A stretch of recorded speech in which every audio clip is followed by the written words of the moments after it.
Death Spiral, the only anime podcast serving 2 consecutive life sentences for crimes against fan culture. And guess what, people? I'm not sorry. I'd do it again. And I'm gonna fucking do it again. Oh, shit, he's doing it. He's doing it right now. I'm doing it. You can't see, but I can see him, and he's doing it. Hey, guess what fucking fan nerd shit sucks this week? It's such a constant onslaught of bullshit stuff, but I don't know. I assume you're not talking about the massive corporate upheaval going on in the Magic the Gathering community. I'm not. Obviously, there's plenty of fan culture bullshit that I would love to murder there. Unfortunately, I would feel like a hypocrite considering how much Magic I've been playing. I'm kind of trying to step away from that realm. Yeah, you got to be careful with that one. I see you playing ranked out there. I see you. Yeah, I'm in these ranked games. You might have played me. Might have whipped your ass. So pretty good. I don't want to toot my own horn, but I probably beat the shit out of you. He's got the heart of the cards with him. Yeah, but obviously this show isn't about being a hypocrite. Well, not most of the time. I would never want to do that. Do you want to give a guess, or should I just lay it out? I feel like it's pretty obvious. Just lay it out. There's too much going on in the world these days to guess. Come on, we both have schedules to keep. Lay it out there. All right, fair enough. I feel like these are pretty obvious, but I did want to just absolutely eviscerate 2 bullshit fan culture properties. Number 1, you hear about this penguin? Oh, this guy? This man. penguin guy? Oh, no. Here we go. He's going after Colin. You hear about this guy? Now, you and I had 2 very different reactions to Matt Reeves' The Batman film, if I remember. We did? You did not like it. You were vocally anti-The Batman when that movie came out. Yeah, because it was insanely bad. It was insanely bad. Like one of the worst movies I've seen in modern times. Insanely bad. Oh my God.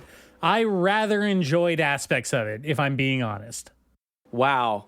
I cannot believe what I'm hearing. I know. I have my own will. I have my own tastes and preferences.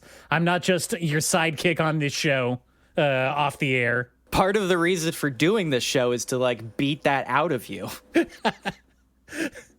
Well, try harder. Look, I'm a Robert Pattinson guy. I think he's great. I really like Robert Pattinson. You like our Pats. I like him. Did you see Cosmopolis? I think he's great in that. I did not see Cosmopolis. It's really good. I really liked it. He sucks as Batman. He's a terrible Batman. He's not even the worst part of that movie, though. I mean, the whole movie is just a disaster from one end to the other. Okay, putting all of that aside, then, why? What made you go into to watching The Penguin? HBO Max's The Penguin, presented to you by DC Comics. Well, and MGM Plus. And MGM Plus. Yes, who are all over the place these days. They're producing a lot of content. And I do say content because that is what they're shoveling out. It's just slop. It's slop. And I went to the HBO. No, it's not the HBO app. I went to Max, the Max streaming app.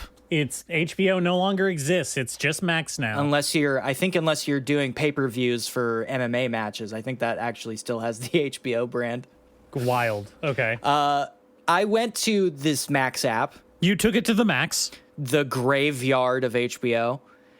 Specifically for a different adaptation of a comic. I was looking to see if Uzumaki was out yet. Hell yeah. I could have just Googled the release date, but, well, it doesn't matter. I went there and it was not. And, instead of doing something I should have done, like, popping open the Criterion channel, navigating to the, Giallo Festival collection, maybe throwing on the bird with the crystal plumage. Calling your son, trying to reconcile your differences, get on top of your life, quit your crippling Percocet addiction. Sure. These are all stuff that you should have been doing instead of watching The Penguin. Yes. So what gives? Unfortunately, I did watch The Penguin instead. Maybe this is because I saw a tweet or something that was like, hey, actually, this is kind of fun. And I was like, well, fuck it. Why not?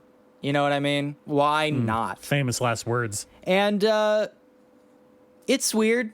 It's a weird thing. I mean, it's fan slop for sure. Colin Farrell is doing a very weird thing. I don't hate what he's doing. He is kind of doing an interesting thing. They got him waddling. Okay. You know, he's doing a waddle.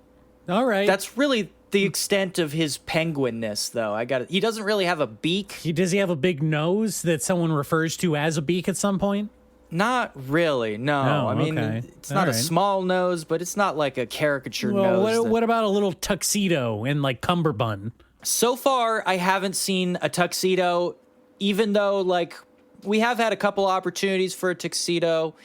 His color scheme seems to be purple and yellow, which, as far as I understood, were the Joker colors, so I'm a little confused there. Well, I mean, purple and green were the Joker colors, but close enough, yeah. Yeah, I mean, we're pretty on the edge there. Yeah. There's a big plot point in the first episode about him driving a purple car. Yeah, he's driving that purple Lambo, baby. He is doing a fun thing. In the first episode, they do specifically reference the Riddler doing his terrorism thing. He blows up the seawall of Gotham, right? Mm-hmm. Gotham has a seawall. Well, it's a port town. In the Matt Reeves. Yeah, it's a port town. It's got a big seawall. So Riddler blows it up because he's like the Zodiac killer. If the Zodiac killer was like the Unabomber or something. Uh-huh. He was a mix of that and just like standard like online incel forum posts. Terrible. Awful. Yeah. What an awful choice. Just suck all the fun out of that character. Say what you will, but Jim Carrey, he was really the inspired choice. Now, I gotta say, I didn't mind any of those choices particularly when I watched Matt Reeves' The Batman, but I will agree with you there when you say, or you seem to be implying that you missed the fantastical pageantry that was part of the Batman Rogues Gallery back in the day, right? Well, it doesn't even need to be fantastical pageantry, but like the Riddler, you're going to put the Riddler in your Batman movie and he's going to be like a weird, subdued Zodiac killer guy? Are you of all the Batman's got a lot of villains. A lot of villains. Well, that's what I'm saying, though. They're obviously going for a much more, and I hate it because people have been saying this since Batman Begins, right? But they're doing a realistic, a grounded Batman movie, right? And so many of Batman's villains are just straight up fantastical in nature. Like, you can't get around that, Mr. Freeze. You can't have a guy with a freaking love that guy ice gun if you're doing a Matt Reeves The Batman, right? Where he drives around a fucking hacked Dodge Charger. Yeah, you could if you were brave. If you had conviction. I'm not against it. Again, I'm on your side here. Okay, I think that would be cool if you do just go straight into mixing the weird, like gritty neo-noir style that they've been trying to do with the straight up fantastical. You know, I don't think Nolan was the right guy to do it. He almost did it with Bane, right? You almost got there, except he shied away at the he edged up. Yeah, except he shied away at the last minute with giving him like Super Hulk steroids, which is the cool part of Bane. Yeah, well, I will say Ra's al Ghul is in the first movie, and he is like a magical ninja in that movie. No, he's not he's just a ninja. He's not magical, though. It depends on how you interpret the training sequence. But that doesn't matter. That doesn't matter. His whole thing is that he comes back from the dead, which again, they only had to kill him once in that movie. That's true. Maybe they had plans for the later movies. We'll never know. But that's beside the point. The point is, if you want to do that, Calendar Man is right there. You know, he doesn't have any powers. He's just a weird guy. I really thought that they would have gone that. When I first heard the buzz around the Batman's development, I heard a lot of people online saying like, "Oh yeah, the script writer, you know, he was taking a lot of notes from The Long Halloween, which is like one of the more prominent Calendar Man stories." And so I was really hoping that they would have gone more towards that general vibe and had the Riddler be a fake out almost, right? There was no reason not to do that. I mean, they were doing it was a combination of Year One and Long Halloween, kind of. Yeah, if you broke it down that way, in a very loose way. Not a choice I would have made personally, but I can see how it could have worked. Long Halloween is personally my favorite Batman story. I would appreciate seeing it taken more consideration in these adaptations, because it does a good job of mixing the neo-noir with the weird and fantastic. Sure. That's kind of the whole point of the story, right? Is the transition from mob-based crime rule in Gotham to this new burgeoning problem of supervillains, of weirdos. Yeah, of weirdos, and the attention and attraction from superheroes that it brings them, right? Yes. Which is funny you say that, because I do think Year One is one of my favorite Batman stories. And the only real representation it gets is in the one scene I do like, where Robert Pattinson Batman gets his ass absolutely fucking whooped in a fucking police station. That is, I mean, that's all right. I like that version of Batman just getting absolutely fucking owned over and over again. But the other thing is interesting, because that setup that you just described is essentially where Penguin is going. Okay. We start off with the Falcones, crime family, right? Mm-hmm. And the Penguin is the Penguin. Nobody calls him the Penguin. He's just Oz. Which they call him Oz. I don't like that. Call him Oswald and Ozzy. And they call him Oz Cobb. Right? Oz Cobb. Oz Cobb. Call him Oswald Cobblepot.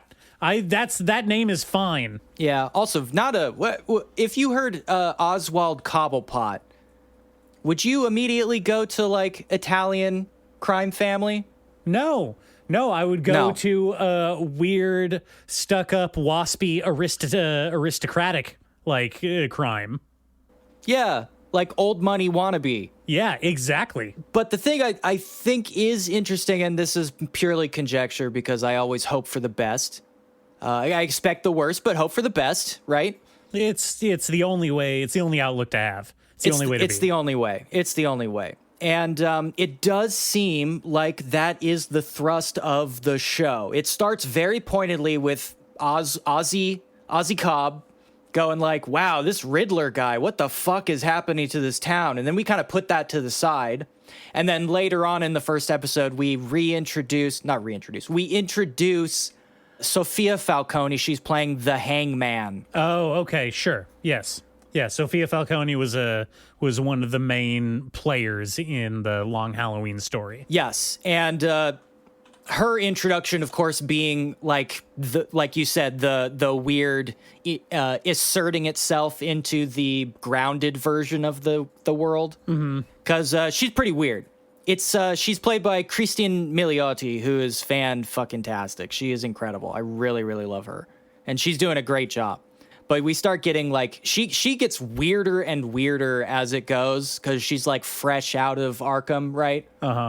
So she is a post-Arkham Hangman. Everybody knows she's a serial killer already, including Ozzy Cobb, which is fun because then we have Oz going well, she is an absolute psycho, but how do I use that to my advantage, right? It's kind of playing that game.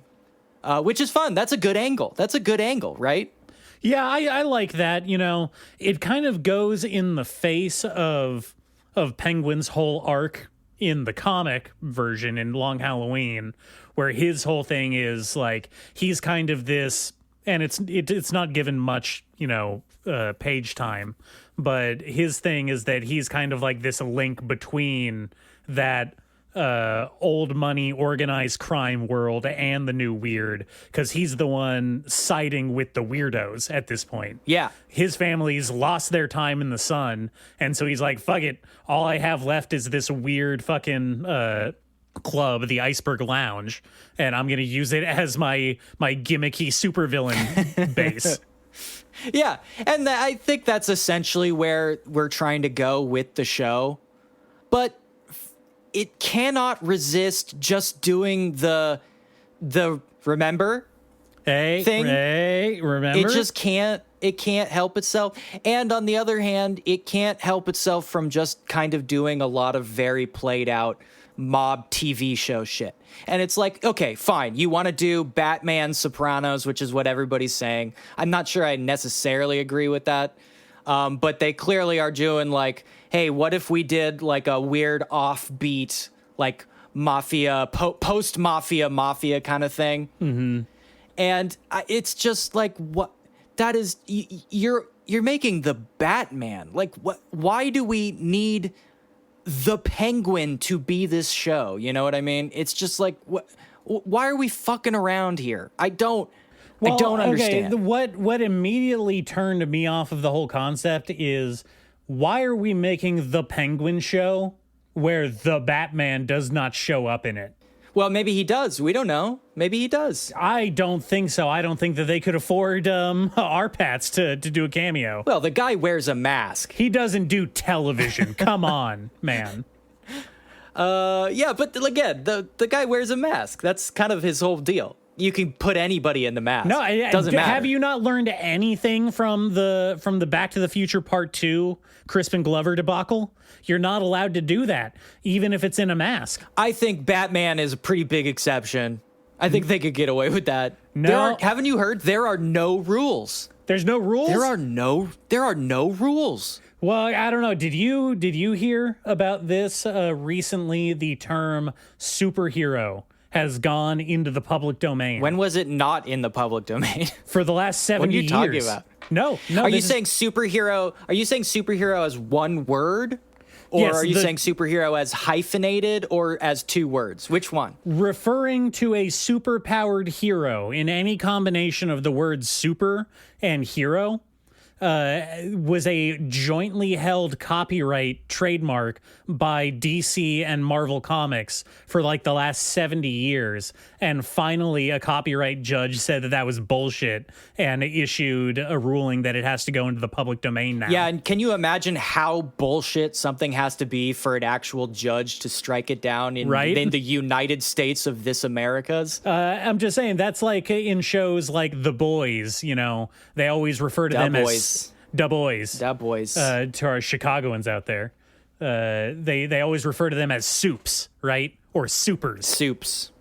Yes. Superpowered individuals. Or, you know, that's why they had to call it the show Heroes, not Superheroes, right? I don't know if that's true. I'm making that up. Heroes is a better name than superheroes, though, you have to admit. But also, they did not call them superheroes in the show Heroes. No, also, they weren't superheroes. They were all kind of just bumbling dipshits. Yeah, none of them were truly, like, heroic, but they did have superpowers.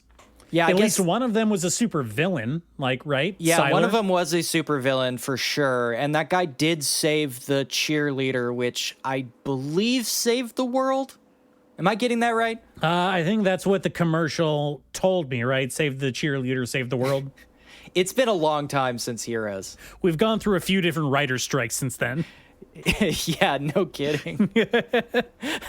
I can't wait for the next one. Yeah, I don't understand what's happening here, and it dovetails very nicely with my number 2. Remember when I said I had 2 of them? Oh boy, yeah, you have 2 of them here. This is very closely related. In fact, if I'm not wrong, this one is also an MGM production? Metro-Goldwyn-Mayer. Still out there fucking up the world. Yeah, weird. How are they getting in on all this shit? I watched The Lord of the Rings, The Rings of Power. Oh, wow, okay. Wow. You're getting in on the controversial show. Whoa. Oh, boy. You heard of this one? I bet you have lots of opinions about certain things if I go by other discourse around this show I've seen online. Ask me if I've read the Silmarillion. No one's read the Silmarillion. I'm not reading that. Yeah, that's You kidding me? That's the only logical response to that question. I tried to read the Silmarillion in high school, and I said, fuck that. I need to get laid instead. You didn't do that either. Nope. I didn't bring yourself to But do either I one. still did not read the Silmarillion, Nope, so still never that's got positive. still never got back around to that. Did not boomerang back to reading that one. Fuck that. I'm not gonna read that shit. God damn. And I like the books. Well, I mean, from everything I've heard, the show doesn't really have much to do with the Silmarillion anyway. No, they do name drop the Silmarils, which I guess could be confusing if you don't know what the Silmarillion even is. You know what I mean? Yeah. They drop that word as if it's like super meaningful, but it's like what the fuck are you talking about? Well, I find it interesting because from the way I understand it, and the way that they've acquired these rights to do a show from the Tolkien estate, they do not have the rights to the Silmarillion. They only have the rights to adapt certain appendices that were added after the fact to the Silmarillion by Christopher Tolkien. Yes, in fact, there is a credits card drop that says based on the Lord of the Rings and appendices, Yes. which is very funny. It's a very funny thing to put in there. Right up there with inspired by. Yeah. One of these Tolkien bros is working on the project, though. He has a big credit, creative consultant or something like that. Like they're name dropping a Tolkien for cred on there. Yeah. One of those ones. Maybe it's Chris. Maybe it's. Is there a Simon? Well, Christopher Tolkien's dead now, so it's probably not him. Probably not him. Maybe it's Simon. I can't quite remember. God, that just reminds me of the you know the joke in the Flying Hellfish episode of The Simpsons about them recovering like the lost European art, and then the shithead grandson is like, yeah, just throw it in the trunk. I've got a craftwork show to go to. Yeah. That's what's going on here. It does feel like that. Oh, you want Grandpa's characters? Fine, whatever. Fuck, I don't even know what a Cimmerian is. Yeah, can I go to the Hollywood parties? Then, yeah, sure, use whatever the fuck you want. I don't care. Can I hang out with Bezos? Middle Earth, right? The humans and dwarves and elves, right? Those are cool. People love that shit. Yeah. What, another check from New Line? Thanks. Just put it over there. There's not much to say about this show. I think the most notable thing that I came across was there is a scene of an Uduk, breastfeeding an Uduk baby. Okay, there's a lot. I don't know. Nope. I'm not going to get into Tolkien lore-splaining on this show. That stopped me in my tracks. That was a wild one. Now there's a little bit of context there because it is about like one of the storylines in it is that one of the I guess corrupted elves is in this, and his whole thing is that he's Big Daddy Uruk, and his main character motivation is that he is fighting to free the Urukai from like being enslaved. He wants them to like not be slaves. I guess that's his whole thing. Okay, so seems to be going about it in a weird way. Are they're finally trying to address the issue of I guess more the problem of ontologically evil races? What can we do about the problem like Uruk? Yeah, no, but they're not that serious about it because they are still like drooling, monstrous, deformed freaks who are clearly low intelligence and bloodthirsty and every other bad possible thing you could think about an orc. Like, this is very superficial attempt. The only other notable thing about this show is, besides like just being like, hey, Sauron's in this and he's like a guy and we're going to see him doing stuff, which is weird. It's another weird choice. Is he sexy? He's pretty sexy. All right. You know, people might disagree with me, but I think he starts off sexy and then he becomes not sexy. He gets less sexy. His sexy meters go down as time goes on. Yeah, he starts off as kind of, he's kind of a scruffy brunette. He's got a little bit of a, kind of unkempt bad boy energy to him. He's looking pretty good. And then he does a costume change where he's like an elf now, and he has this really ridiculous long blonde wig on, and he's clean shaven, and they give him the pointy ears, and he just looks like a dork. Well, he is a seducer type, right? Yeah. He's got to get in there. I always assumed he had some kind of superficial shape-shifting ability to look like a sexy version of whoever he's trying to con, right? It's got to be useful. That is the really funny part, is that he doesn't shapeshift. He literally does a costume change and comes out with a different wig on. That's his. Oh my god! His big. It would be so great if they just showed that quite literally, just like he walks into a closet and then comes back out and he's adjusting a wig. Yeah. And everyone's like, "Hey, who are you? Where'd the other guy go?" That is very similar to what happens. I mean, it is kind of a fun effect where he's pretending to just be a dude, and then he realizes it would be better if he was like tricking this guy by pretending to be a messenger from the Valar, right? Mm-hmm. So he emerges from a furnace, and he is now an elf. But they do this cool effect where he looks like he is angelic, and there's this beautiful like cloud, typical kind of Renaissance painting angel background to him, and it kind of fades as like an effect he's doing, which is cool. I really like that effect. It's a little cheesy, but I get it. I get what he's going for, right? Mm-hmm. I'm a virtuous angel come to guide your hand back onto the straight and narrow kind of thing. It's fun, but he does just look like a dork in a big long dressing gown, kind of he's got a dressing gown like he's going to bed, and his long flat straight awful elf wig. He looks like a fucking dork. It's bad. It's bad. Even if it's intentional. I would love a scene of him trying to like do that in the Shire, and the hobbits are just like, "Hey, get out of here, you fop. We don't need that shit." Foppish Sauron. Yeah. There is also, in that vein as well, there is also the Chad Hobbit. Hobbits are not allowed to be Chad. No, come on. They are like ontologically un-Chad-like.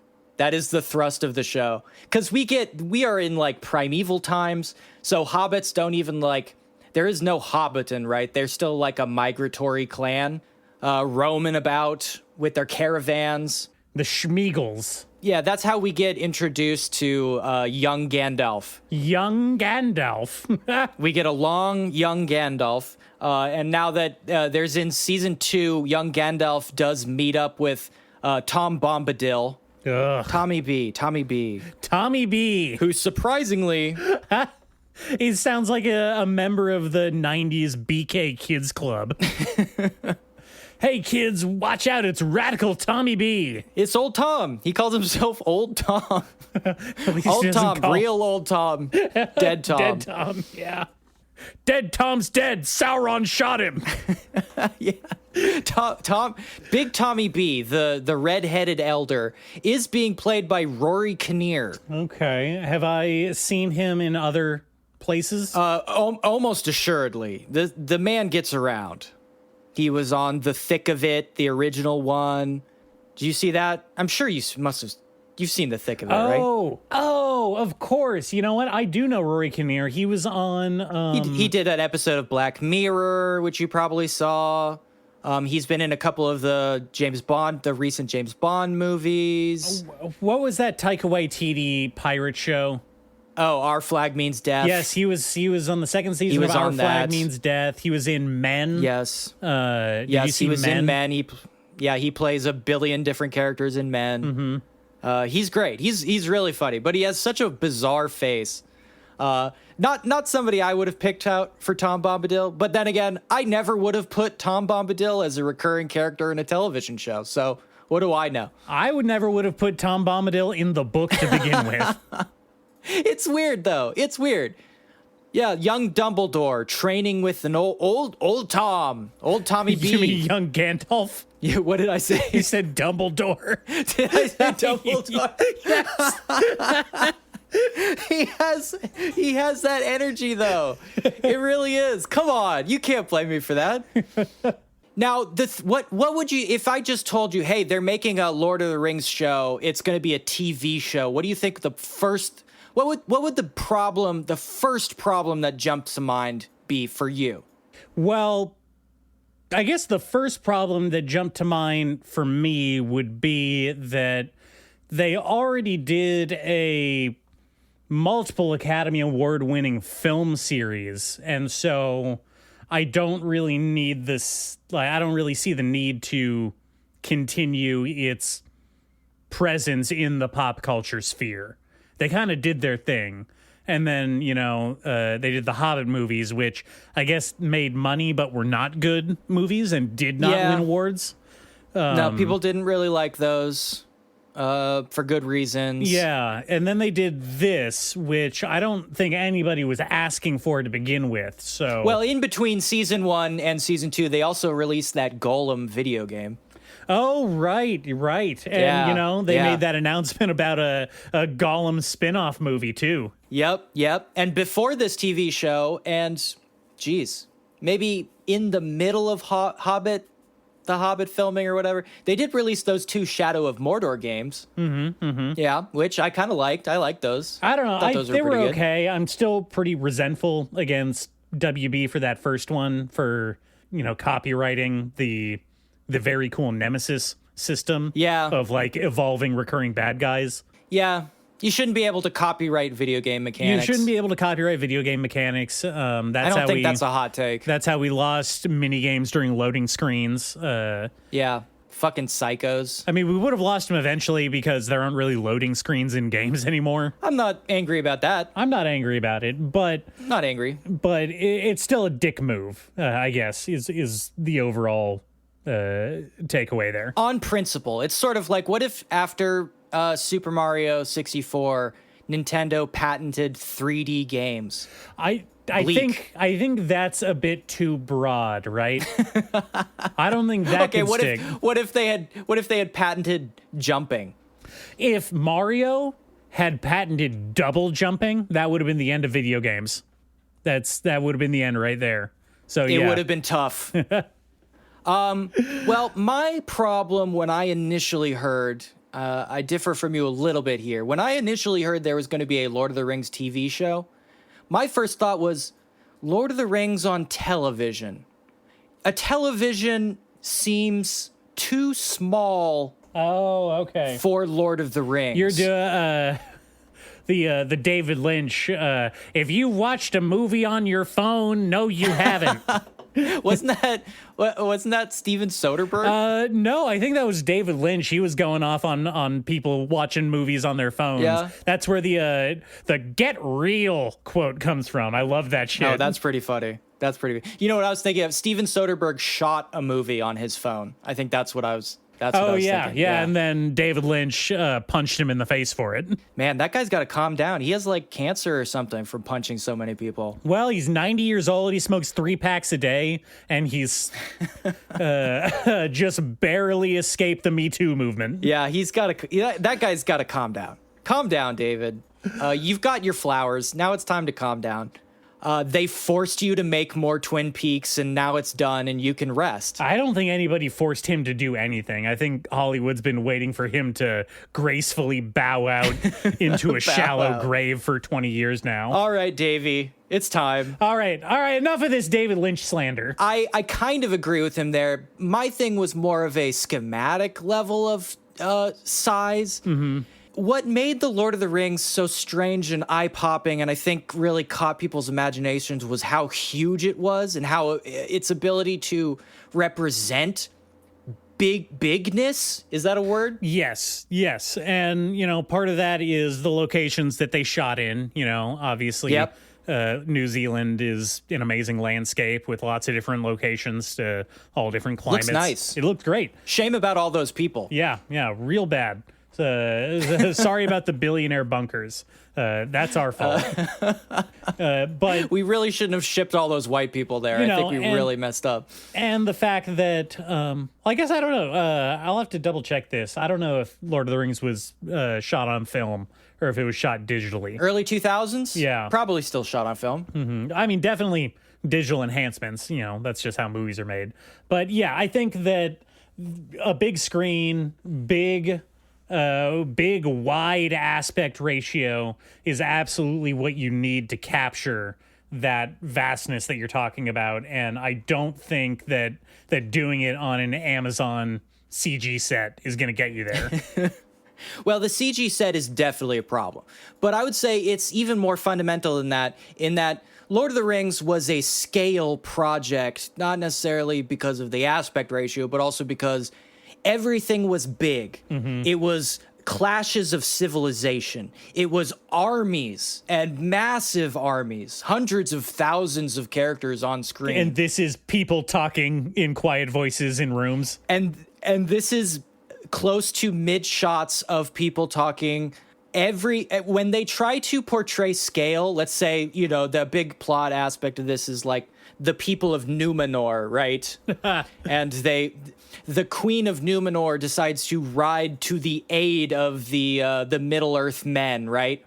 Except when they get down to it, the Middle Earth men is like one village, 40 people maybe. It's just like some guys. Yes, that's all of the Southlands is like 40 guys. And when the Numenorians show up, it's like 3 boats worth of dudes. You know what I mean? That's not a lot. There's only like 8 people and they're all having conversations together. And whenever something monumental happens, it's one of those 8 people it's happening to. I've seen the same extra in every shot for like 5 times now. If something happens to the elves, we only have 4 elves that it's going to happen to. Oh, man. If something happens to men, there's only 6 men it's going to happen to. Being the continuity supervisor on that set must be awful. It must be terrible. And the plot itself is just a character going, I need to go to... I need to go to the Southlands. Oh, I'm in the Southlands. I need to go back to Linden. Oh, I'm in Linden and I'm having a conversation with the one other named elf. Oh, the named elf is telling me I need to go to Eregion. Oh, here I am in Eregion. I need to go back to the Southlands. Here I am in the Southlands having a conversation with the third named elf. It's like you have an maybe insurmountable problem with scale here. Mm-hmm. And they make no attempt to really address it. So it becomes incredibly pathetic when a quote-unquote army of like 20 dudes fights another army of 20 dudes, and that's supposed to be the big historical battle that determines the fate of all Middle Earth. This is the same problem that they were running into near the end of Game of Thrones when they were running out of steam on that show, right? It felt like every conflict was the same, like 7 or 8 main characters in a room. And they just had to push off nameless hordes from outside a door that we don't get to see behind. Yes, exactly. Small world problem, right? Yeah. We've talked about this. Yes. Small world problem. And, part of it is a budget issue. Part of it is a production scale issue. Obviously, you're not going to have the same time or resources available or taken for granted on a film set or on a TV set that you would for a big production like Lord of the Rings was, right? Lord of the Rings had 3 years of pre-production just making the props that they were going to use for the movie. Sure. They invented an entire production technique. Yes. Multiple production techniques just for that movie. Yeah. Big shout out to Studio Weta. They did some absolutely amazing work for that movie. And for the Halo project that got canceled. No shout outs to the Halo project that didn't get canceled. Yeah, unfortunately. What happened there? Damn. Not going to talk about that. That's not the fan culture we're dissing on. We're talking about Lord of the Rings. Yeah, okay. Those problems, I definitely agree. There's also the problem of just straight up scripting. I'm thinking about Lord of the Rings. I'm thinking about the Fellowship itself. I'm thinking that essentially that's, what, 8 dudes? Let's count them off. 9 dudes. Gandalf. He's a big one. Mm-hmm. We've got Frodo. Yeah. Had a great post Lord of the Rings career. We had Merry. Very fun fan favorite on Lost. Yeah. We had Pippin. Did he do anything else ever? Merry and Pippin are really a package deal, and they're kind of, they're the bad boys of the group. The bad boys, yeah. They count as one guy? Yeah. I don't know if they count as one guy, but they're definitely, it's like, they take up 2 slots in the party, but you got to have Merry with Pippin. They give each other invaluable bonuses. Yeah, sure. There is a synergy bonus there. We've got, what is that for? We've got Legolas, sexy elf. Well, he's the DEI hire. We've got Gimli. He's a dwarf.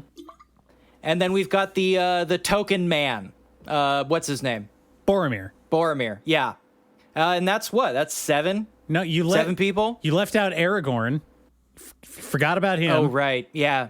Right. He's kind of important. The horse guy. Right. And you forgot about Sam. Who? Samwise Gamgee. Who is that? The Gaffer's boy. Which one was that guy? I thought there were 3 hobbits. No, there are 4 hobbits. Are you sure? You know what? This is Sean Astin erasure, and I'm not going to stand by for it. Sean Astin, the Goonies guy. Yes, right. the Goonies. Come on. Adopted son of John Astin, famous television actor. Yeah, he did that series. He did that season of Stranger Things. Yes. Right. I do vaguely remember him being in a couple scenes. Yes. No, I will not stand by for any Sam slander on this show or any. No. But you can count me out of this bit, sir. But the magic trick is taking those 9 guys, right, and making that world feel incredibly huge when it's really mostly those 9 guys. Well, no, I think that's not exactly what's doing it. The world is huge. I think what drives the point home is the fact that we're just following these 9 guys, and 4 of them are quite literally small guys. They're little tiny guys in the face of these insurmountable giant things that they have to overcome. Right, that's part of the appeal of the quest of the ring. Is this small band of people banding together to save the world from a giant evil, and that is reflected by the mountains that they have to go through, the monsters they fight, the hordes of ontologically evil orcs, the darkness. Yeah, the Balrog takes their angel from them. Their sweet Gandalf man. Yeah, he makes a cameo appearance. The Balrog does. Yeah. He makes a cameo appearance in the show. Now they're just pandering. He's an important character. Anyway, my point was just that they're very clever in the scripting of those movies, and that they are very good at tricking us into making that world feel colossal, even though we are following a very small group of people's stories throughout that world.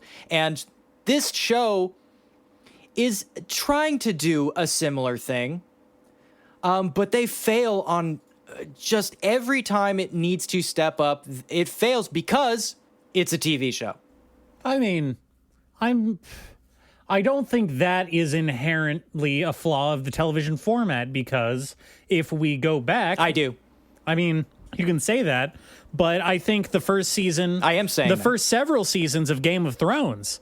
when it was still considered good, they do just fine portraying scale in those. Right, but they had source material. Oh, okay, there it is. And a golden age of television style production budget. Well, I mean, I can't argue that the golden age of prestige television is on the outs. That is The age of elves is over, and now we are in the age of man.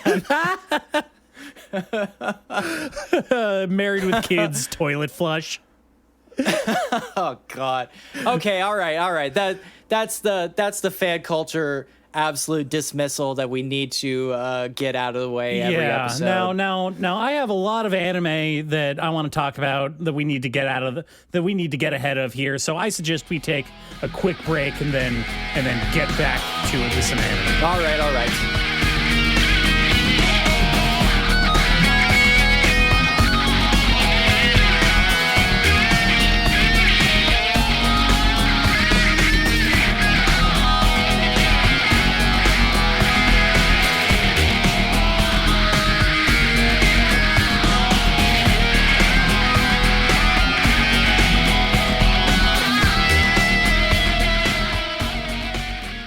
And here we are once again, Anime Death Spiral.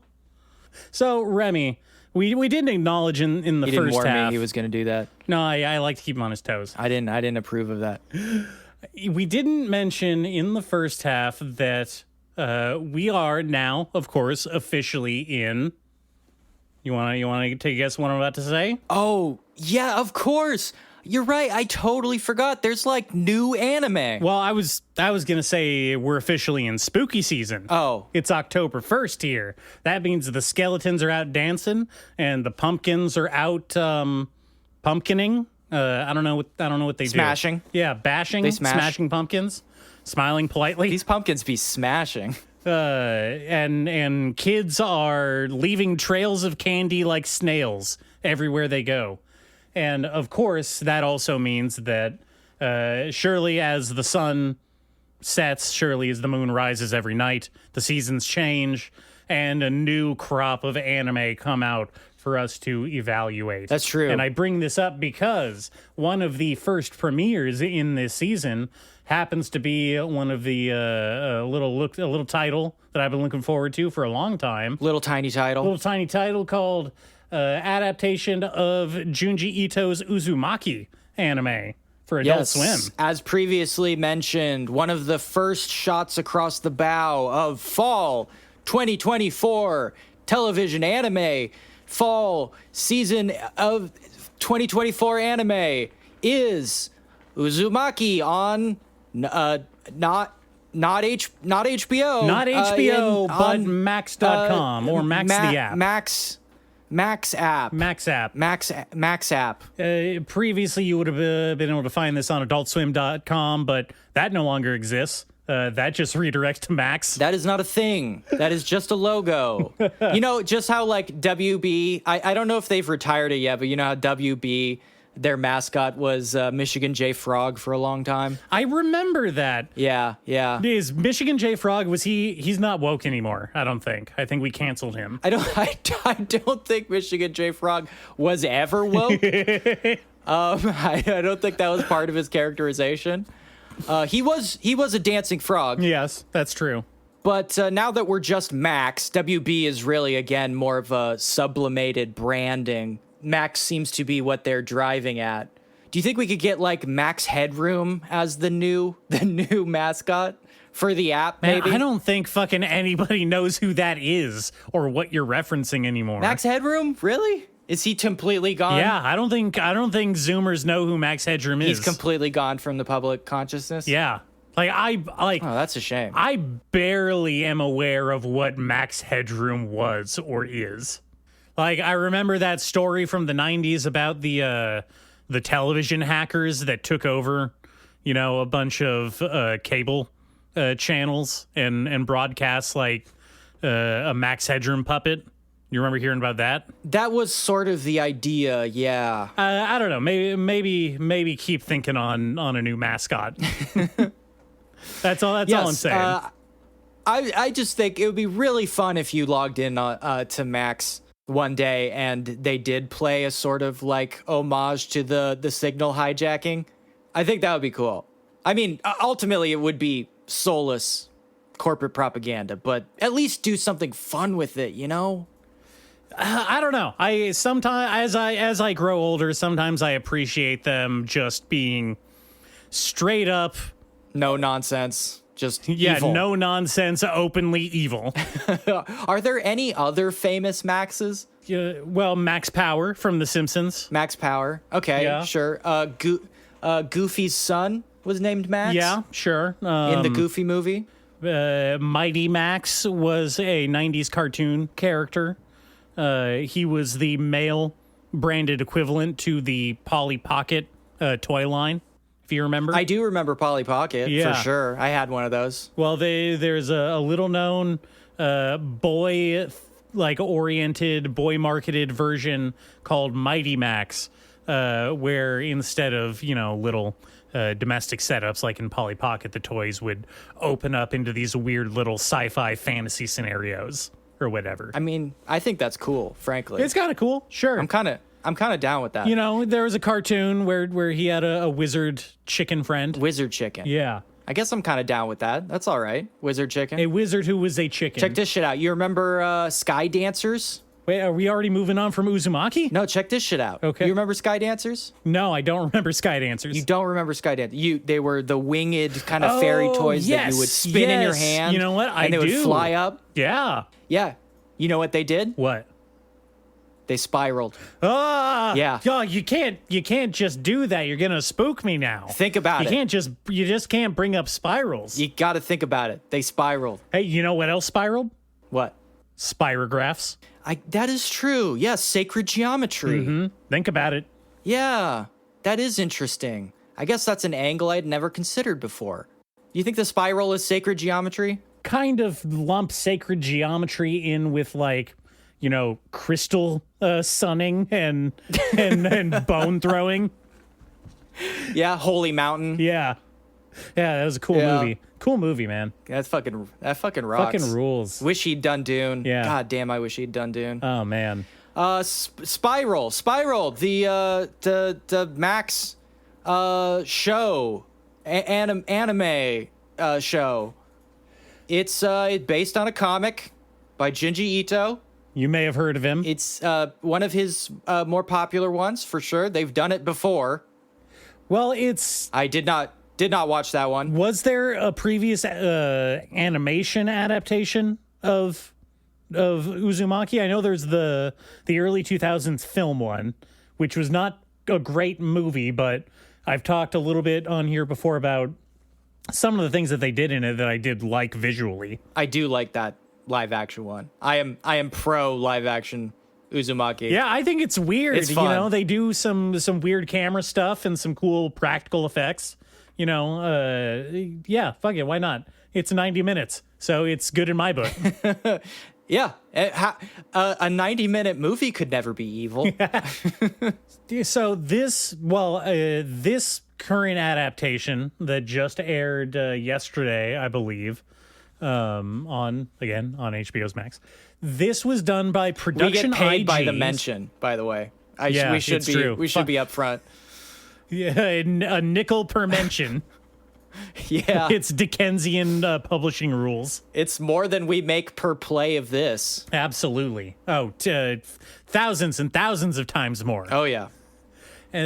So this is done by Production IG, so I think that's probably a pretty good sign to begin with. Did you watch the first episode? I did. I watched the first episode of Uzumaki, and I was extremely relieved because it was good. It was really good. Now, It was good. Okay, so there's some things that I wanted to get off my head about it. So first off, Get off your head. Yeah, first off, Yeah. it is an extremely faithful adaptation. Like we're talking straight page to screen, composition. Yes. Something we've made pretty clear in the past we don't actually care about, but yes. We don't care that much about it, but I feel like, especially with this, and especially with the track record that animated Junji Ito stories have had in the past, which is for the Sure. most part not great. They've done several not great. they've done several collections. The first few looked really bad. I've seen them. They're not good. And then, previously they did that Netflix show. You remember that from last year, I think? Yep. And I thought that didn't was look actually very good. I don't know. I thought it looked okay in some episodes and not so okay in others. Okay. So it was a mixed bag. This one, they are putting so much effort into trying to accurately recreate Junji Ito's style on the screen that they have resorted to basically just using stenciled backgrounds and using that kind of like a 2D comic filter over 3D models to just put his drawings on like a rigged 3D model and just animate it that way. And I don't think it looks bad. I want to be clear about that. I think it actually looked really good in most of the episode. It got kind of weird in some of the more action-heavy segments. You could really tell I don't know how to describe it, but like the 3D-ness of it. It's motion capture. Yeah, it's rotoscoping. It's a lot of rotoscoping animation. They use motion capture. Or, it is motion capture, but that's what rotoscoping basically is. It gives you the same effect. I guess it kind of is, with what they're doing here. It is sort of the same thing. And you know what I really liked? What I kept thinking about the entire time I was watching the episode? It looks almost exactly like that game Cryptmaster. Yeah, it kind of does. It has a really interesting use of the grayscale. Yeah, I thought that was really cool. And I really love that it's grayscale, by the way. Oh, yeah. I just want to really drive that home. I don't think anime needs to be in color. I think black and white is actually totally fine. And it fucking rocks. Specifically, it's one of the things that I always thought was an issue with these Ito adaptations is that I think the grayscale and black and white shading that he does in his art style is integral to what makes it integral. It's essential to what makes it like so scary and like emotionally resonating, right? I think it's a big part of why his style works. Yes, I think there is a sort of power in black and white, specifically for horror stuff. Mm-hmm. I'd say that another, if you're talking about video game references, if anybody's played World of Horror, obviously extremely Junji Ito influence. Mm-hmm. Also really great use of black and white in like pixel animation form, which I think is also really fantastic. Hell yeah. There is some interesting stuff in that the director has said they are going to have surprises not in the original work. So we are not exactly doing 1-to-1. We're doing an Uzumaki remake? Yeah, we're doing some deviations somewhere here. I cannot wait for the Time Ghost Police to show up. Yeah. I guess I should go back and reread it to spot those out. Get my Easter egg on, right? Yeah. But yeah, I don't know. I think I can pretty confidently say that I'm going to be following this one all the way to the end. Unless they go completely off the rails in a way that I just cannot get behind. Like it's already a foregone conclusion that I'm here for some Junji Ito. Yeah.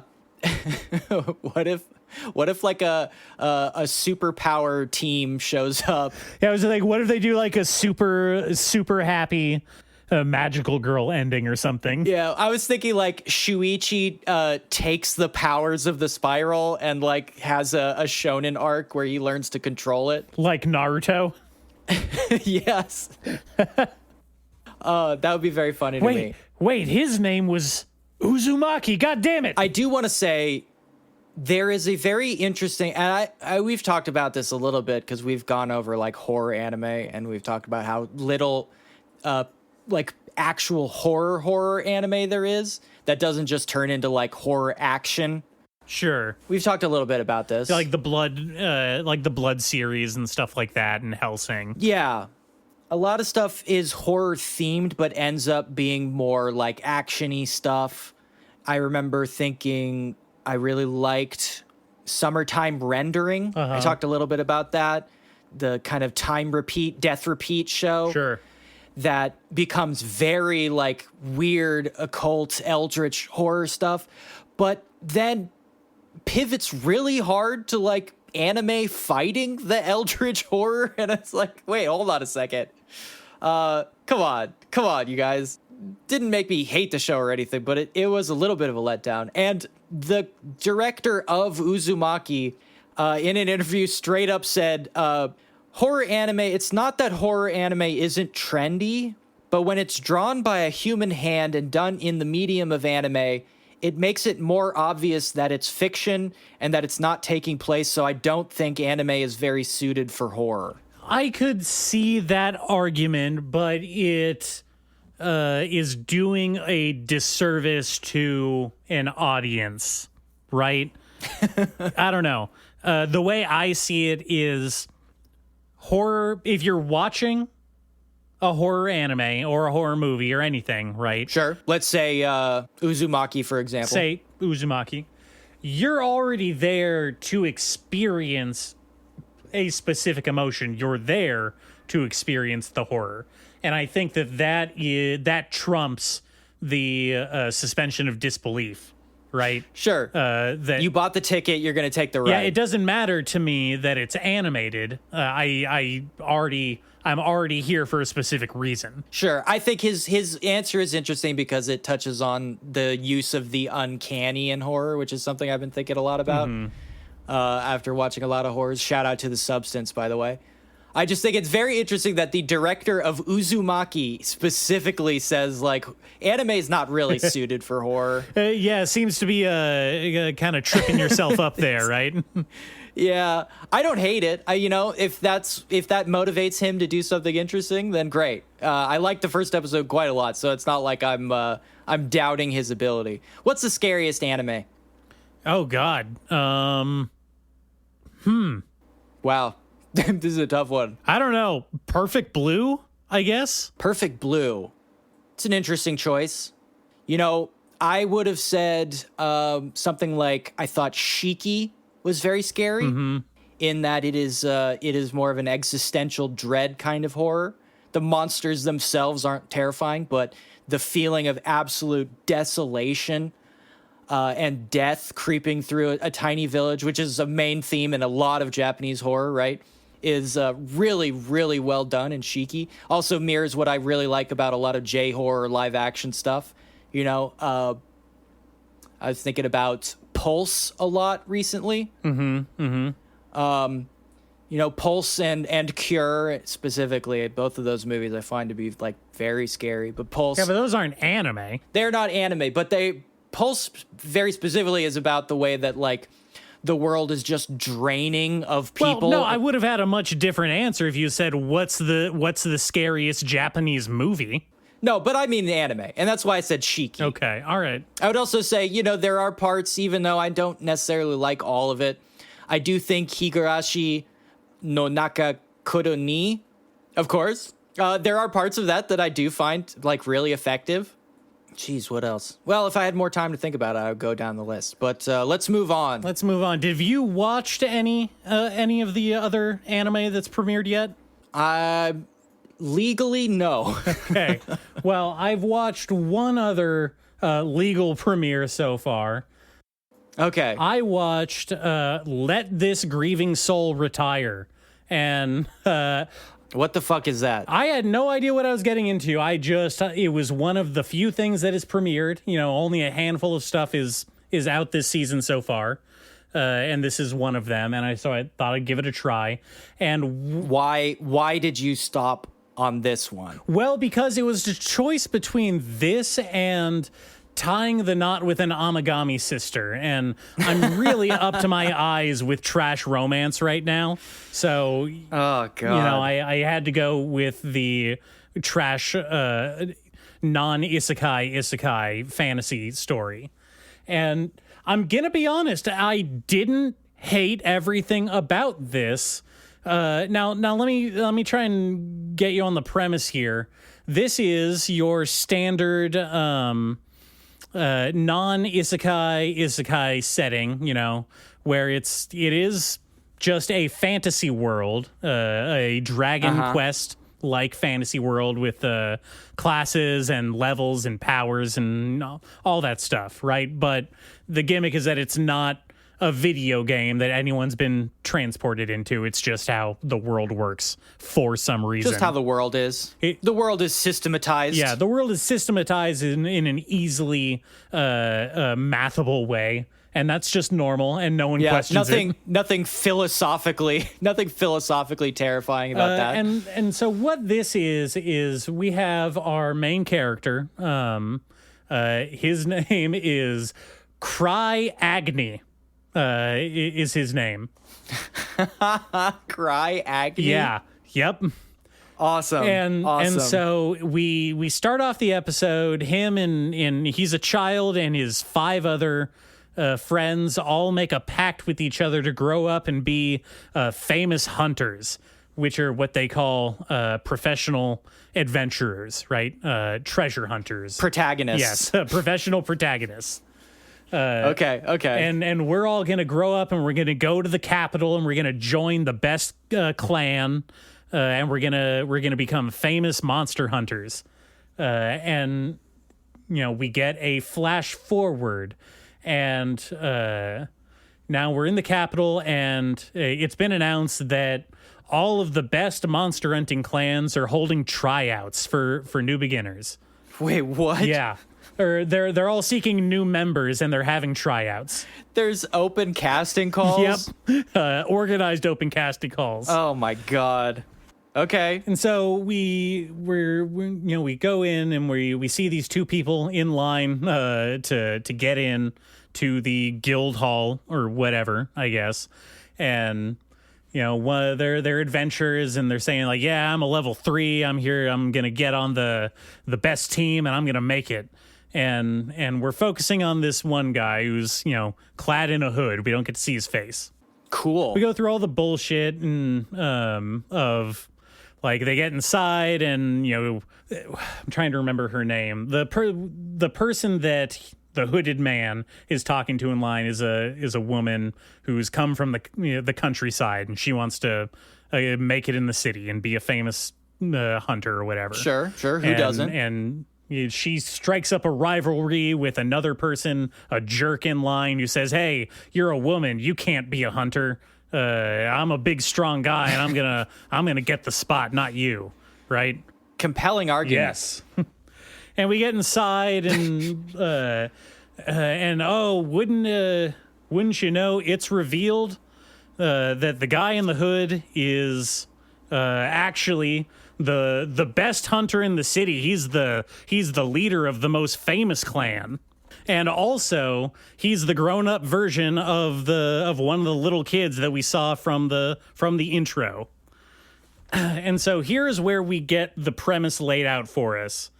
His whole thing is that he's not a good hunter. He doesn't have like cool powers or skills or like weapons or anything. He's just really good at like bullshitting and lying. And so with that, he has in a mysterious Captain Tyler-esque way kind of failed his way up to the top spot in the Hunters Guild. Wow, this is the most real shit in this fantasy world so far. And it turns out that the best clan in the city that's holding tryouts today, that's his team of little kids, friends that we saw from the beginning as well. They all grew up and they all made it, and they're all the best hunters in the land, except him. He just kind of bullshits his way through everything. And the catch on top of that is that like he doesn't want to be doing this. He's just doing it because all of his friends are doing it. Oh, extremely relatable. Yeah. And so he's like the joke that we get throughout the episode is that he's constantly trying to find ways to quit doing like his job of being a famous monster hunter, or pawn off his responsibilities to lackeys or employees or whatever, or fans. And everyone just kind of takes it at face value that he's being like somehow either super, like he's like a super mastermind grand planner, or he's just being super modest when he says that he's afraid to go fight that giant monster over there. Uh-huh. Yeah. And so it's kind of like, I don't know, a reverse One Punch Man scenario where everyone in the world has just bought in to this collective myth that he is the greatest hunter in the city. And he's super powerful and can destroy anyone with a single punch. And he just kind of goes along with it because it's easier that way. Yeah, you're talking about King. Yeah. Yes. Yeah. He's doing a King from One Punch Man. He's doing the King bit. Exactly that bit. Yes. Mm-hmm. Sure, a classic setup. Yeah. And so is it funny? I don't know. I don't know if it's funny or if I don't know if I just laughed because I wasn't expecting that going in. Yeah. I was really expecting something more like bog standard power fantasy. But this is literally just a dude who wants to fuck off and like not talk to people. He's extremely misanthropic, which makes him very relatable to me. Yes, interesting. So I don't know. That sounds actually like a lot like another show that's premiering. That sounds much worse than that. What is that show? That's the Isekai, I Just Want to Be Left Alone in Another World show, whatever that one's called. Okay. So did you like this one? Are you going to continue watching this one? I will give it exactly one more episode, but there were issues that I can already see that are going to be a problem, like the extremely male-gazy camera setup they have, where every shot featuring a female character, who, by the way, they all wear hot pants for some reason, like unilaterally. Oh, yeah. Of course. The camera is always centered behind them and at butt level to really accentuate the hot pants. Who likes short shorts? Yeah. So, yeah, I feel like maybe they had a clever idea and they are not going to utilize it to the extent I want them to. And maybe, in fact, this is just going to be more of them doing the thing they say they're making fun of. An anime story as old as time. Yep. So I don't know. We'll come back to that one. All right, we'll talk about that one. Let's get through this list here, because we've got some premieres coming up, and I know you want to list out what to look out for and what to avoid. And obviously our opinions are unimpeachable. So why don't we just dive in here? All right, you want to do I'll do one, you do one thing? Let's do it. Okay. I'm going to go with the first very obvious one, and that is Dan to Dan. Hell yeah, baby. I really don't even need to say anymore. Frankly, if it was more convenient for me to go and see the first episode in theaters, which they're doing around town, not around my town, but maybe around yours, I would do that for sure. I'm extremely excited. Again, I'm very interested to see what the reaction is going to be, but I'm in for the long haul. Let's fucking go. Yeah, hell yeah. Now, in the same vein, I am going to go with the Ranma 1/2 remake is coming out soon as well. Also, we've talked about that. I believe that from what I've seen in the trailers, the animation looks pretty good, and I think it'll be a good spot for me to jump into this this classic story. Now's the perfect, never been a better time to jump into Ranma. 2024 is the year of Ranma 1/2. Yeah, now that's a Mappa show. Yeah. Oh, hell yeah. Yeah. You know, gotta keep those people employed somehow, right?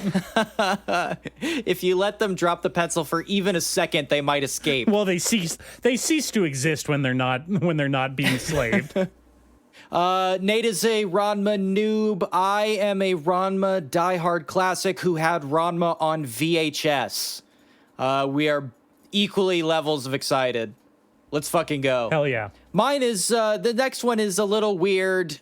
This is the return of Blue Exorcist. They did an original anime run, we had a Full Metal Alchemist situation, except Blue Exorcist is not remotely as good as Full Metal Alchemist, and that first attempt was kind of trash. It faked its ending and kind of dipped.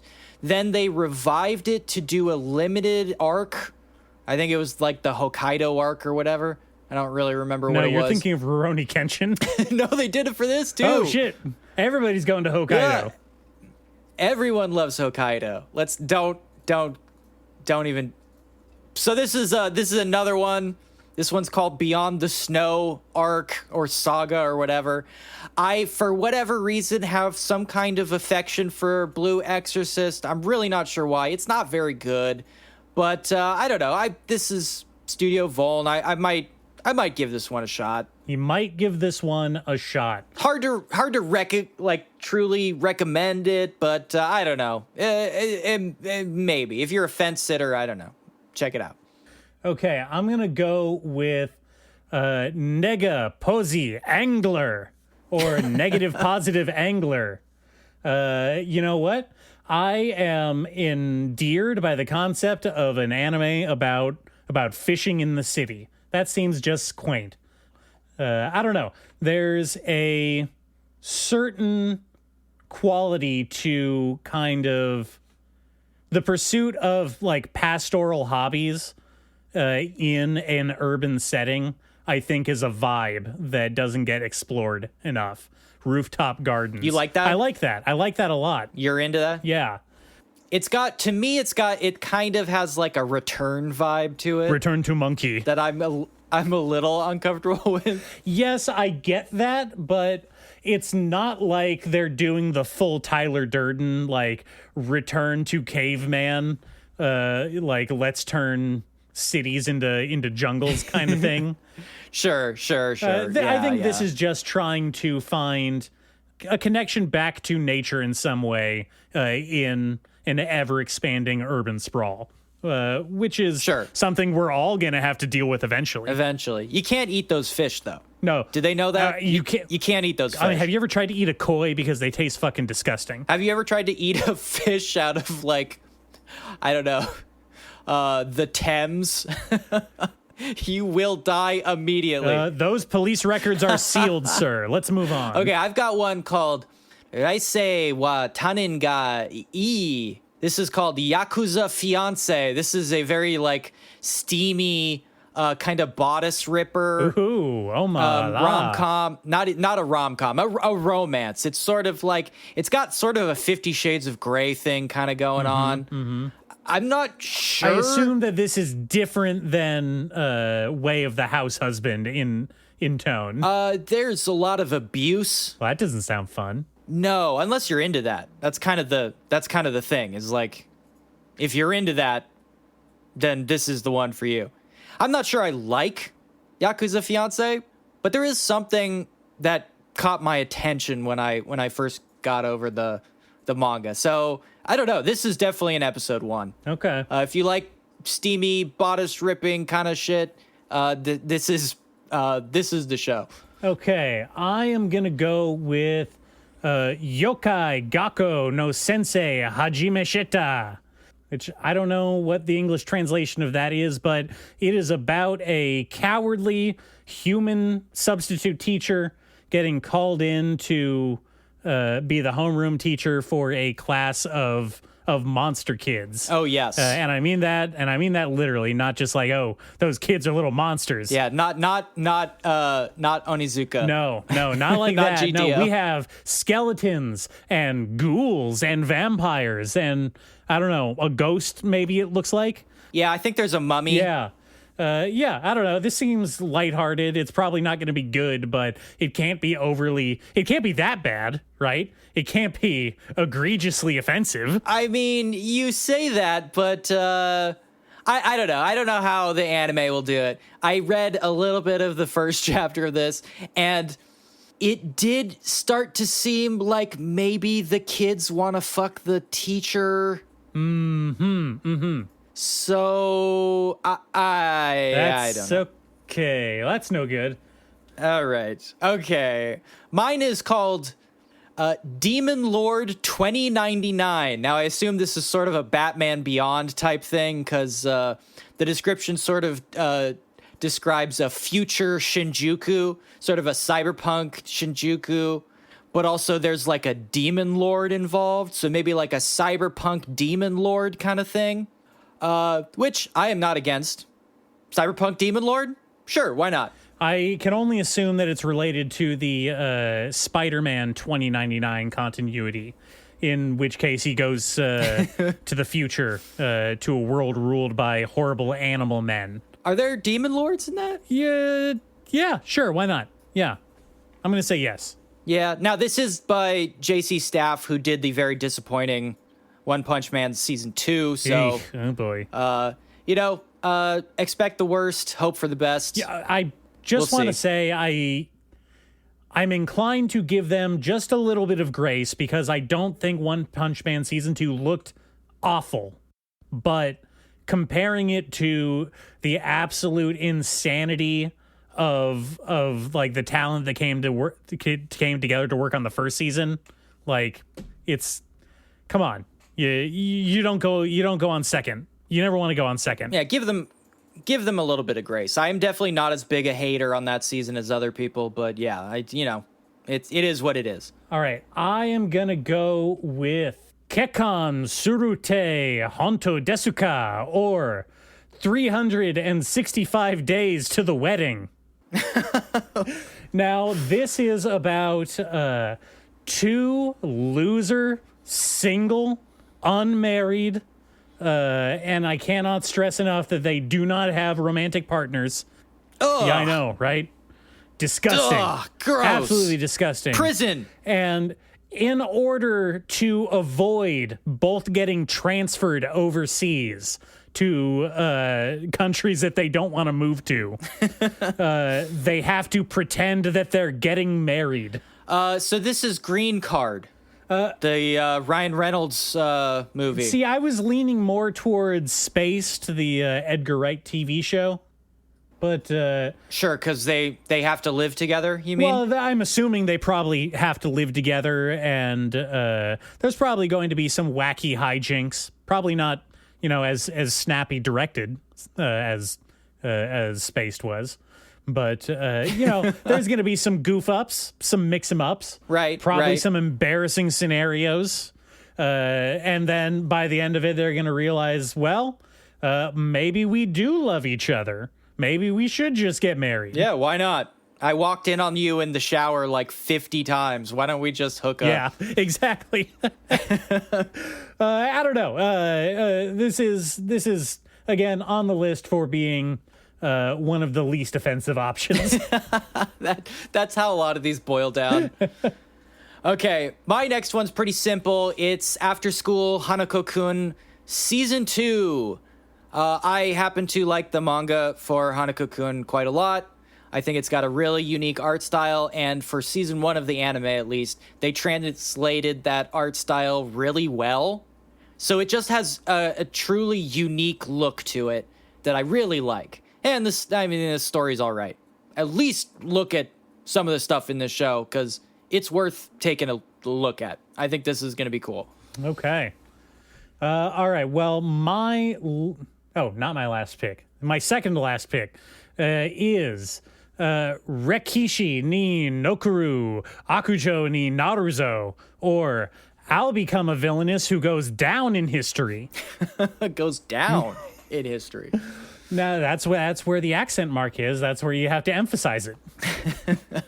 Now, this isn't. Now, you were right. We were talking about this before the show when I was speculating on what this could be about. And you were right. This is a standard villainous story about a villainous noblewoman who comes from a family that excels in the dark arts. And there is a, bookish admirer of hers that lives in the village down below the castle, who one day accidentally gets hit by a truck and reincarnates as the 7-year-old version of that noblewoman. And nightmarish. It is absolutely awful. But what I found interesting is I don't think I've ever seen an isekai or reincarnation fantasy where you reincarnate into the same reality that you already inhabit, and just like as another person that already existed.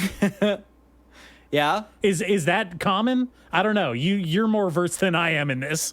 It's not common, but it's not unheard of. unheard of. Yeah. Okay. It's happened a few times. You know what I see it sometimes is that's what starts off a like age reverse story, which I sometimes consider an isekai. Like aging backwards, like Benjamin Button. No, like you die or whatever. Oh, you just get to relive your own life over again. You go back to kid times. Sure. Except you have your adult brain, which makes you OP. Well, OP, I guess. You're really good you're the smartest fourth grader ever. Hey, I am smarter than a fifth grader. I am smarter. Damn, take that, Jeff Foxworthy. Did anybody ever watch that show? Yeah, I don't know. Those get into some dangerous territory very quickly. I will say. We don't need to get into that. This is not strictly in episode 1, but this is something that is out soon, so it'll at least be available. Sure. All right, I have a quick one here. This one is called Chi: Chikyu no Undo ni Tsuite, or about the movement of the earth, orb, on the movements of the earth. Okay. This is an anime about a Polish boy. Okay. Now I'm right off Either the bat. you're sold by that or not. Right off the bat, I'm worried about what the Japanese perception of a Polish boy's experience could be. Oh yeah, no, that's kind of the selling point. Like, what? How are they gonna translate that? Obsessed. There's some other stuff going on here, but who cares? It's either you're in from that description or you're out. I mean, I'm intrigued if nothing else, so I guess I'm in. Now, relating to your question earlier, I've got another one called Sayonara Ryusei, Konnichiwa Jinsei. Goodbye, dragon life. Hello, human life, I guess. This is one I read the manga of. It's still ongoing. It's gotten very bad. It's not very good. It's gotten very, very bad. But this is an isekai where essentially a dragon, a great elder dragon, dies and is reincarnated as a human in the same world at the same time. And gets to just like live as like a chill human villager in a sort of fantasy world. As you can expect, once he's like, acceptable protagonist age, his life starts getting encroached upon by various adventures. It's all right. It's better than its contemporaries, I think, at least for the manga. He hooks up with a Lamia at one point, if you're into that. I am into that. Yeah. Crazy snake lady. I don't know. There's some fun stuff around, like, a guy being a dragon, being a secret dragon, and people, like, step into him and him being, like, secretly, like, this guy doesn't even know I'm an elder dragon. It's, it's kind of funny. That's what I say to myself all the time at the Magic tournament. Yeah. This guy doesn't know I'm playing a toxic deck. Yeah, I don't know. It's like, whatever. I think this is an obligatory episode 1 for me because I have read so much of the manga. I kind of feel like I might as well watch the first episode. But I don't know. I don't have high hopes for this, but whatever. It is what it is. I've got the next one is. Oh, wait, I've got one more. Oh, sorry. Go ahead. No, this is my last pick for the season, I think. But I'm gonna go with Trillion Game. Oh shit! Yeah. Now that's a lot. It's exactly 1,000 billions. Can you even comprehend how big that is? What is that, like $1 million in American? Yeah, something like that. Something like that. Now this is for better or worse appears to be like the anime version of that gif of Patrick Bateman walking through the office in American Psycho. It is about a super tall, mega buff, handsome Chad bro who's really good at talking to people and everyone loves him. And he's made $1 million already and he's really good at business. And he gets an offer, right? He gets an offer from the biggest bank in Japan Dragon Bank. Dragon Bank. And they say, sir, Mr. Tenoji, sir, we want to give you all of our money. Won't you please come work for us so we can give you all of our dragon money, sir? And he says, fuck off. No, I don't need your small time bucks. I'm going to go and I'm going to make $1 trillion on my own. And then it's about him teaming up with a bookish, introverted, super genius IT engineer who makes the craziest, best-selling app that does stuff for people. Cool. And it's about them. The everything app. Yes. And it's about their upward spiral into being the first man to own $1 trillion. What hole in his heart is he trying to fill? I can only imagine, the missing love of a parent, the lost love of a lover that he left behind. I don't know. I hope that the series ends with him getting visited by 3 ghosts. Yeah, that would be a good turn. Or maybe he feeds a cat to an ATM. Yeah. Well, you can only go one of 2 ways. Now, this is very funny to me. I mean, not that this is the most original plot line, but there is a manga I read a long time ago called Vikings Game, where essentially a douchebag VC guy does kind of the same thing by scouting a homeless, introverted, socially maladjusted, ultra 10x app developer programmer to do question mark things. Supposedly there's some kind of like justice angle involved in that one where he's not just trying to like hoard money. I think he is trying to like, I don't know, do like hunt financial criminals possibly or something like that. But it is essentially kind of the same thing.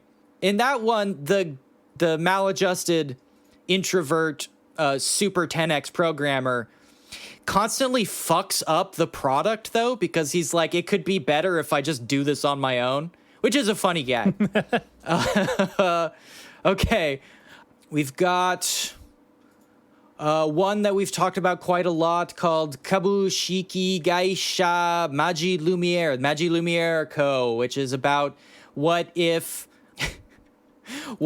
Magical Girl became an office lady job and was taken over by VC money. And in the manga world, that's a good thing. I mean, I like the concept. I think that's funny, you know. Yeah. It could go different ways. There was like what was that anime from a couple years ago? Akiba Maid War, where all of the maid cafes were like semi-militaristic autonomous companies. Yeah. It could go that way, which would be not as good. Yeah, I've read most of the manga of this, and I think it's pretty fun in a lot of spots. If you ignore the fact that the concept is sort of rancid, like on its face, I think it is fun. It's a fun ride.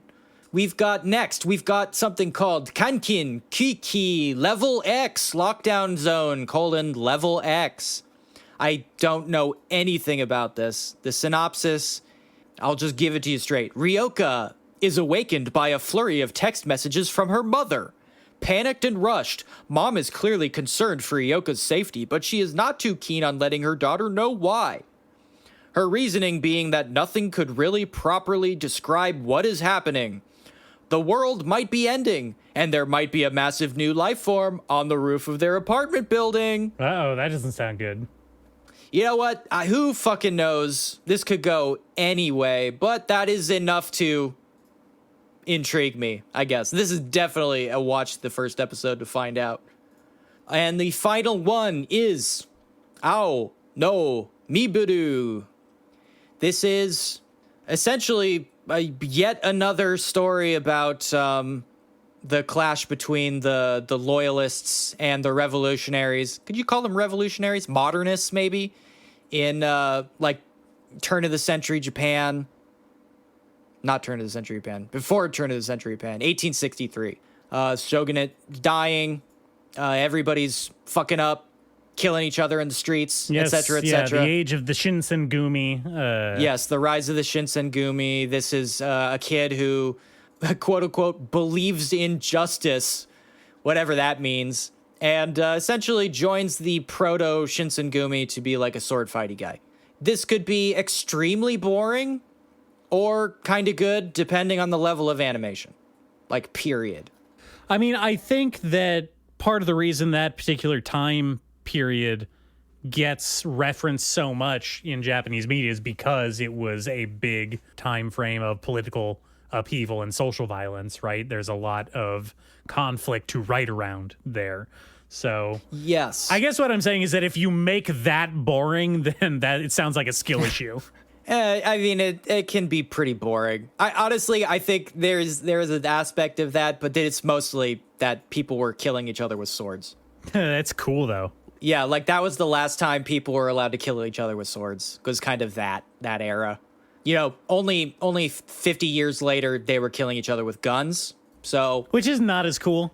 not as cool. See, the thing is, like, this is a lot like if we constantly had stories set at the American the American Civil War, but we do not make endless stories about people thinking it's cool to fight in the Civil War. You know, Wolverine did it that one time, and that's pretty much it. Vampire Bill from True Blood. Yeah, we touched on that a little bit. Vampire Bill, love that guy. Mm-hmm. Suke. But yeah, really, that is one of those big cultural differences between America and Japan. Our obsession with the past stops basically at like 1920. There's a lot of mid-century history we'd rather forget at this point. Yeah, mid and a half century. Yeah. Oh man, okay, is that That's it.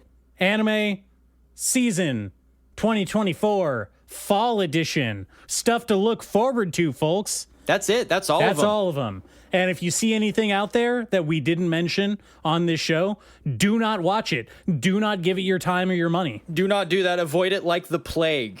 If we didn't talk about it here, then you can take that as a negative endorsement of its existence. We'd rather it didn't exist. I am begging you. Do not watch Ari Ferretta season 3. Jesus Christ, don't do that. Do not do that. Do not watch ReZero season 3. You don't need it. How can there only be 3 seasons of that? It feels like it's been 100 billion episodes in like movies and games and shit by now. You do not need MF Ghost second season. Go listen to MF Doom. No. I don't know. That is the.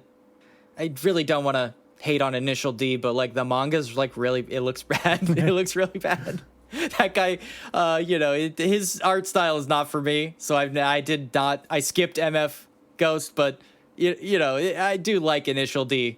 So that one's a little tough for me. Okay, well, do not watch the healer who was banished from his party is in fact the strongest. Yes, do not watch that. Do not watch Sword Art Online Alternative: Gun Gale Online 2.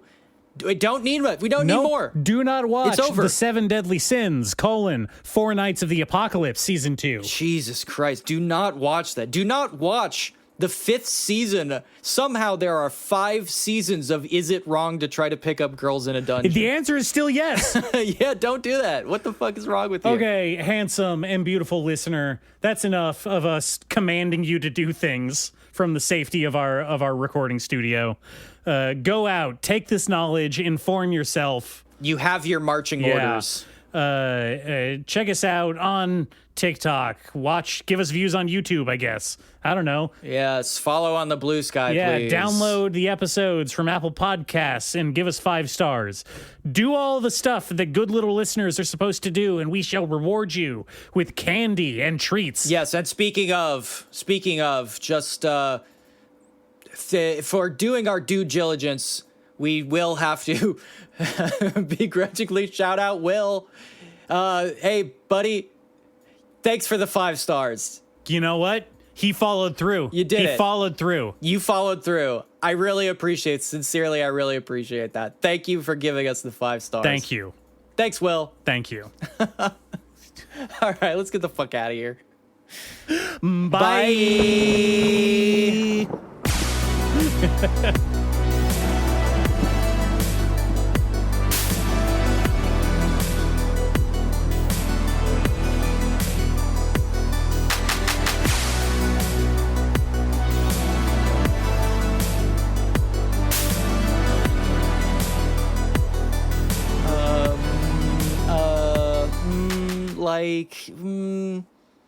Damn. Is it too late to go to broadcasting school?